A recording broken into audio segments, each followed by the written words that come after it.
Maswera bwanji nonse ndi nthawi ya zanyengo.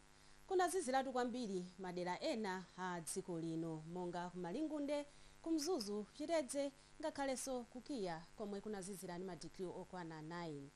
Koma kubolero ndi kudedza kunazizira ndi madigiri okwana 11. Tiyembekezere nyengo ya mphepo nthawi zina komanso yozizira kupitirira madera ena a dziko lino. Ndipo mawa masana tiyembekezere nyengo ya mitambo yapatali komanso yofunda madera ambiri a dziko lino. Izi zili chonchi kamba kamphepo ya chinyontho yochokera kumvuma imene kupitiriza kufika mdziko lathu lino.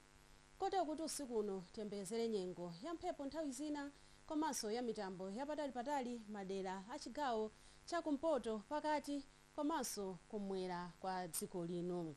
Ndipo mawa kuzazizira kwambiri madera ena a dziko lino, ndipo kumzuzu kuzazizira ndi madigiri okwana 12, kukasungu 10, kulilongwe ndi kudedza madigiri okwana 9, koma ku Blantyre kuzazizira ndi madigiri okwana 14.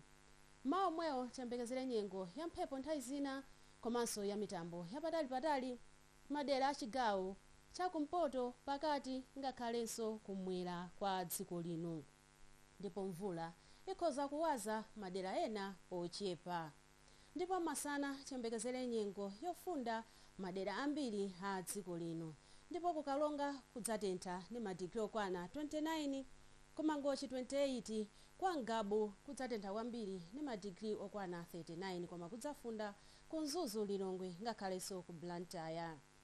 Ndipo masana omwewo tiyembekezere nyengo ya mphepo nthawi zina komanso ya mitambo yapatali madera a chigawo chakumwera pakati komanso kumpoto kwa dziko lino. Ndipo mkucha la Mulungu tiyembekezere nyengo yangati yomweyi kupitirira madera ambiri a dziko lino, nyengo ya mitambo yapatali komanso mphepo nthawi zina ndi yofunda masana.